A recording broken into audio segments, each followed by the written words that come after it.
Hello, welcome to my channel Exam Buddy. जैसा कि आप सभी जानते हैं कि मणिपुर जल रहा है और मणिपुर में हिंसा हो रही है।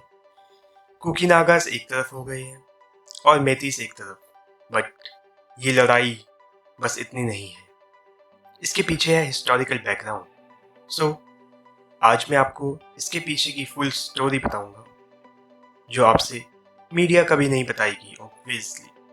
शुरू से ही नॉर्थ ईस्ट एक इम्पॉर्टेंट हॉटस्पॉट रहा है।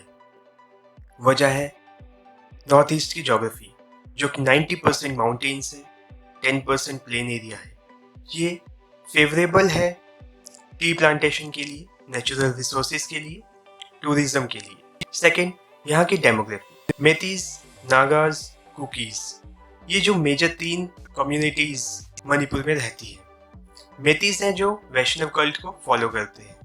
Nagas and Kukis are basically they are Christian. So Metis are the majority population and Nagas and Kukis are minority population in Manipur. Post independence इसका फायदा उठाया ब्रिटिशर्स ने। ब्रिटिशर्स ने एक conspiracy के तहत बेसिकली जो नॉर्थ ईस्ट की पॉपुलेशन थी वो एक नेचर वर्शिप करने वाली कम्युनिटी है। नेचर ही इनके लिए सब कुछ है, इनकी लाइवलीहुड, इनके रिसोर्सेज, इनका वर्शिप सब नेचर के अराउंड रहता है। सो ब्रिटिशर्स ने चाहा कि इनको मेन स्ट्रीम इंडिया से कभी जोड़ने ही ना दिया जाए। ब्रिटिशर्स ने ट्राइबल को मेन स्ट्रीम से अलग करने के लिए एक कंसेप्ट लेके आए, inner line permit, outer line permit का। सो ये चाहते थे कि ट्राइबल्स हमेशा आइसोलेट रहे और इनकी जो एजेंडा है, इनका जो प्रोपेगेंडा है, उसको फैलाने में काम करें। सो मिड 1800s में एंट्री हुई क्रिश्चियन मिशनरीज की। इनका काम था कन्वर्जन करना और मेन एजेंडा था ब्रिटिशर्स का एक क्रिश्चियन किंगडम को बनाने का एशिया में। ये चाहते थे कि एशिया में कोई एक ऐसा क्रिश्चियन कंट्री हो जो क्रिश्चियनिटी को प्रमोट करे। दूसरा, ये चाहते थे कि एक ऐसा बफर स्टेट बनाने का जो इनकी हेल्प करे ध्यान रखने में चाइना का, साउथ एशिया का, इंडिया का। So after independence in 1960s When Nehru was Prime Minister, मेतीस की एक रिप्रेजेंटेटिव ने डिमांड रखी एसटी स्टेटस की, शेड्यूल्ड ट्राइब स्टेटस की। बट उस समय प्राइम मिनिस्टर ने इसे इग्नोर करते हुए नागाज एंड कुकीज को शेड्यूल्ड ट्राइब का स्टेटस दिया और साथ ही 90% एरिया का एडमिनिस्ट्रेशन का राइट भी उन्हें दिया।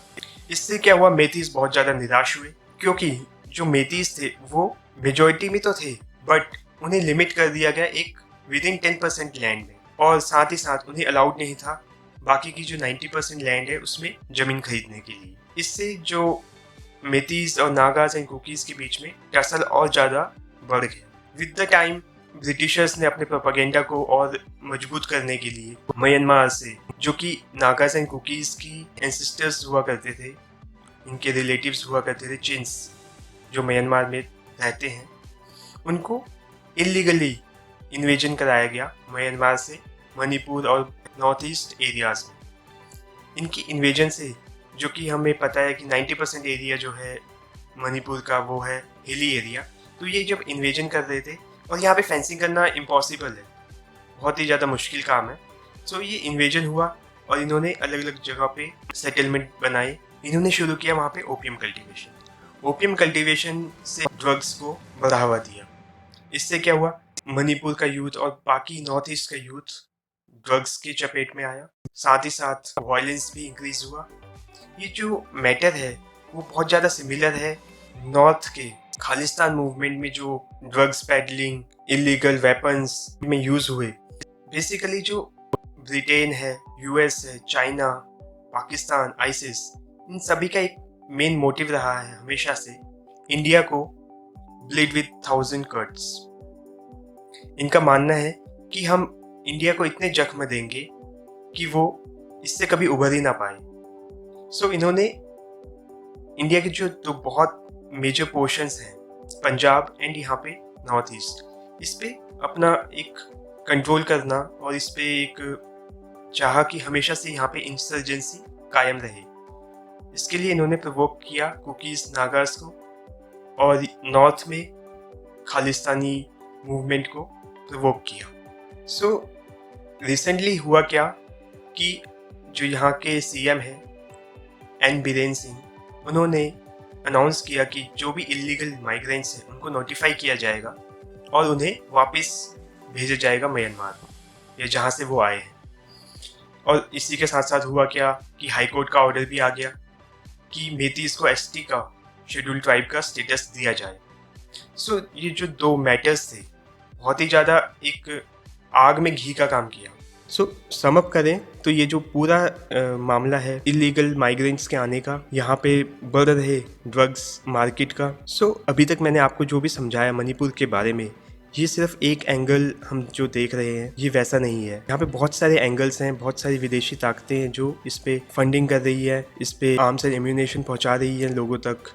सो मैं मानता हूँ कि इस वीडियो से आपने काफ़ी कुछ जाना होगा मणिपुर के बारे में, यहाँ की सिचुएशन के बारे में।